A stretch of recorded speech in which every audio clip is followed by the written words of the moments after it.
we have a new and updated brawler tier list, going over the best and worst brawlers and what game modes every brawler is good in, so you can have the most success with them every time you play them. Those who watch until the end will have drastic improvement in their ability as a Brawl Stars player. You don't want to be that random playing a bad brawler in their worst mode, do you? And as with all my tier lists, this video is Coach Corey Pro Squad approved. These pros helped make this tier list to make sure it was as accurate as possible, so make sure to give these guys a follow below. Now let's start out at the bottom of the ranking, the worst brawlers in Brawl Stars. And as always, with my overall tier list, I count all modes equally. You can't just be a 1 or 2 trick wonder to be good at the game. But with that said, we're gonna have no F tier brawlers in this ranking. I think every brawler at least has some maps or specific team comps that they can be really good with. But with that said, there are going to be a good amount of D tier brawlers. Now, different from this ranking to the last one, Lone Star and Takedown are removed, and there's 3 new brawlers, plus a bunch of new maps. But partly because we're starting to get a long list of the amount of brawlers, and I don't want this video to be too long, we're going to do all of the D tier brawlers at once here. So starting out, worst brawler in the game for me, same as last one, it's going to be Frank.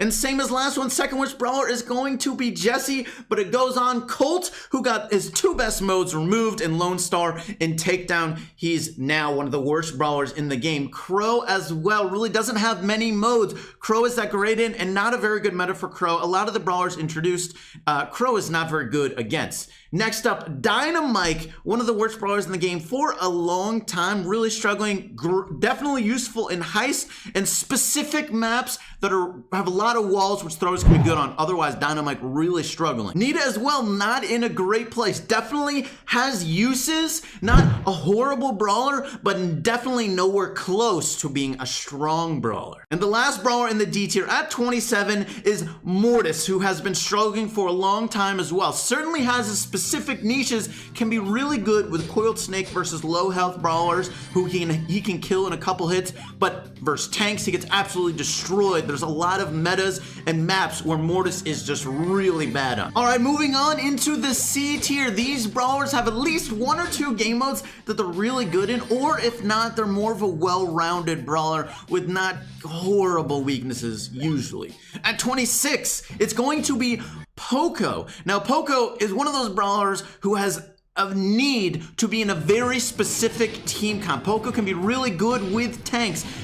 People in front of him have a lot of high health, so like Brawl Ball can be really good, and specific maps as well where Poco can really shine. But there's a lot of long-range brawlers on your team. His heals aren't as useful, or if you're facing off with a lot of long-range brawlers, Poco will struggle. At 25, it's going to be Leon, who is arguably one of the worst 3v3 brawlers in the game, and his ranking is dropping 10 spots, in large part because Lone Star and Takedown were removed. Arguably some of his best game modes, specifically Lone Star. He's still good though in Solo Showdown and Duo Showdown, but you probably don't want to play him in 3v3. At 24, it's going to be Shelly. Shelly, kind of like Poco, is very map and mode specific. Shelly, you play her anywhere where you think the enemy is going to be running tanks. There's a lot of those in Brawl Ball, and Shelly's super is really good in Brawl Ball, but otherwise, play Shelly where you will face tanks, and that's it. These next 2 we're doing at once because they're very similar. At 23, it's going to be El Primo. 22, it's going to be Bull. Both of these brawlers going to be good in Heist and Siege because of high health, and they have supers that can get to the objectives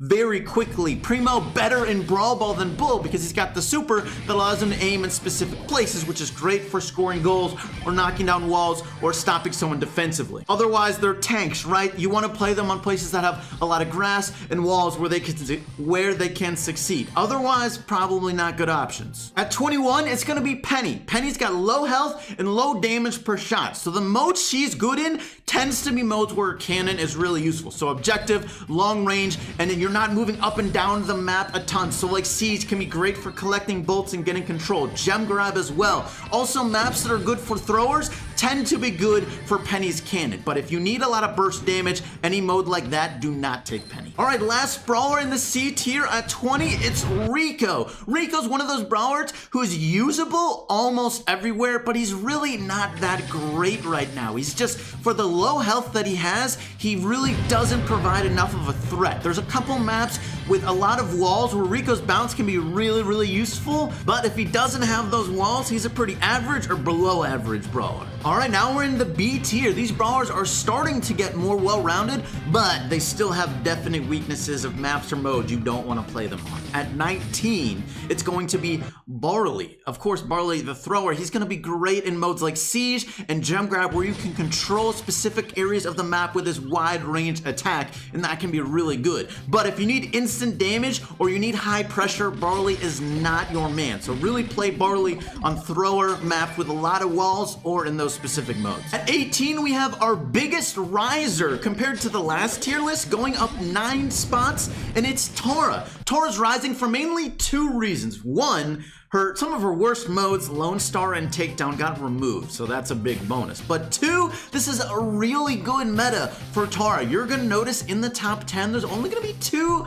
tanks, which Tara loves. Tara is really happy that there's all these medium and low health brawlers that Tara can get really good value supers on enemies, getting her super back and getting a kill. So this is a good meta for Tara, and she's gonna be really good in modes like Gem Grab and Brawl Ball, especially with Healing Shade. At 17 is Pam, who is honestly maybe one of the more underrated brawlers in the game. Really high health, long-ish range, although not a lot of damage at long range, but that makes her really good in modes like Solo Showdown, Duo Showdown, where she can survive really well. And at worst, she's playable in almost every mode, although she may not be amazing in many modes right now. At 16, it's gonna be Bo, and Bo has a similar story as Pam, where Bo is playable in most all modes, but he's not one of the better brawlers in really any of the modes. He has enough health and damage and a useful super to be relevant in pretty much everywhere, but he's not amazing. At 15, it's going to be Ems. Ems is a brawler with a very specific type. She's really good at defense. If enemies are going into Ems, she can be really useful. But on the other hand, there's a couple brawlers who can counter Ems really well if they can get in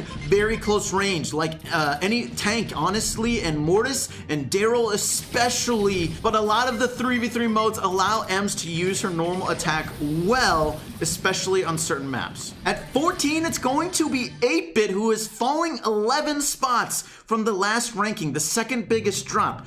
Big reasons for that is one, Lone Star is gone, and he was definitely good at that, and he was not bad at Takedown, although he was slow. Partly also, since the last one, now his second star power, Extra Life, is even worse, and those affects him a lot in his best game mode, Solo Showdown, Duo Showdown. But on top of that, the new maps are actually a big problem for 8-Bit, because there's a lot more walls on a lot of the new maps, and 8-Bit being such a slow brawler, that's a big problem for him. He needs big open lanes where people maneuvering a lot is not going to be an issue. But if they're going in and out behind walls, look, 8-Bit can't chase people. At 13, it's going to be Piper, who is also a big drop, falling 9 spots, in large part because Lone Star is gone, which she was amazing at, and she was not bad at Takedown. But I mean, really, Piper's the queen of bounty, and she's going to be really good in Duo Showdown or pretty much anywhere where long range is viable. But if there's a lot of walls in the way, do not play Piper. At 12, it's Tick. Tick is the best thrower and the most annoying thrower in the game,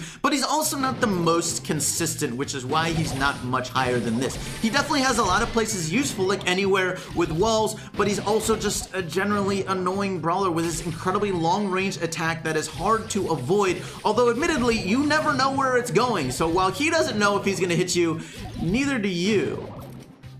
That's not very good though. All right, the last brawler in the B tier is going to be BB. Yeah, but really, she's actually a pretty solid brawler, but not amazing. There's a lot of mode BB is solid in. I mean, she's got a high health and she's got a useful attack, but she's not an overwhelmingly strong brawler in any sense of imagination. She definitely has her value, but she's not really gonna dominate enemies. mean, unless they're really bad, but that's true with everyone. All right, now we're into the A tier. These brawlers are starting to have multiple modes they are really good in, although they might still have some weaknesses. At number 10, it's going to be Brock. Look, Brock, the best long-range brawler in the game, usually, or at least one of the best, and has been since, honestly, global release. He's been great on every single long-range map, and he has, with Rocket number 4, he has high burst damage, but also he's got a super that can break down walls, area of effect, so he's got a lot of utility and good in a lot of different places. But again, don't really play him on super close range stuff. At number 9, it's going to be Spike, who's actually dropping 7 spots, in large part, even though he's one of the most versatile brawlers in the game. Most of the brawlers in the top 5 can counter Spike pretty well. So while Spike does have high damage potential, he is really low health. He does have his weaknesses. A lot of these brawlers in the top 5 can take him out. So keep that in mind. But you know, for most players, you're not always facing those top 5 brawlers, so he's still going to be a really versatile brawler, and you can almost play him anywhere. Now at number 8, it's going to be one of the newer brawlers, Max. Max can be really useful in 3v3 modes with the super that Max has, especially if you have like a really tanky team. All of a sudden, you have a Rosa in your face with super with the max speed boost. Oh my god, is that really scary, and that can be really good in modes like Brawl Ball or in Heist. I mean, there's a couple different modes and maps where Max, especially with specific team comps, can be incredibly good. Although she still has her weaknesses, it's not an amazing, overpowering brawler, but has specific good uses. At number 7, it's going to be Jean. Jean, one of the better 3v3 brawlers in the game for a long time, with the exception of Heist. Ignore that mode. Every other mode you can pretty much play Jean in, although solo showdown not the best, but it's still usable. Now at number 6, it's going to be Rosa. Rosa with her super just provides so much value in so many different modes. If you need to defend against a robot in Siege, or you need to push on the safe in Heist, or you need to go against the enemy gem carrier and steal their gems, Rosa's super provides value in so many different ways and is useful in so many different ways. It's just really good. So Rosa has been one of the best tanks for a long time, and I don't see that change. At number 5 is a brawler who is starting to define the meta, especially in competitive play, and that's Sandy. Sandy rising 5 spots.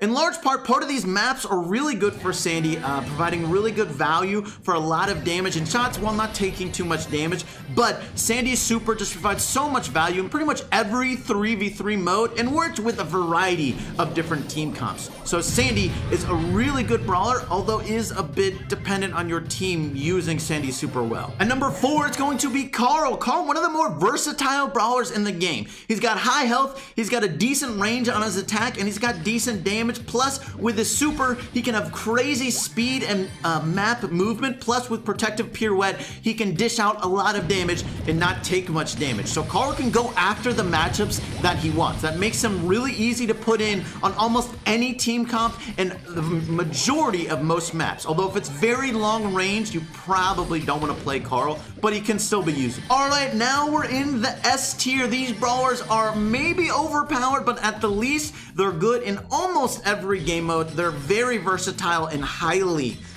recommended no matter what, pretty much. At number 3, it's going to be Daryl, who is solid in every single game mode because look, he's a tank who has a super that can charge without him attacking anyone. And if you are a tank and you can avoid team fights to get your super, you can provide so much value to your team. On top of that, Daryl can pick and choose what target he wants to attack, which makes him avoid weak matchups, which makes him really versatile. So if you notice, the top 2 brawlers are both new brawlers. At number 2, it is B. B, especially with Honeycoat, one of the better brawlers in the game. Of course, the supercharged shot can be crazy strong. Combine that with her super, which charges really quickly. You can demolish any tank or medium range brawler. Especially with Honeycoat, you can just destroy people. So B is a really strong brawler right now. But the best brawler in the game, unquestionably, is the new brawler, Mr. P. The turrets and the porters are so annoying, and they're useful in every game mode. People really underrated how much value that turret provides, not only by scouting out enemies, but by making them waste shots and tanking for you as well. But also,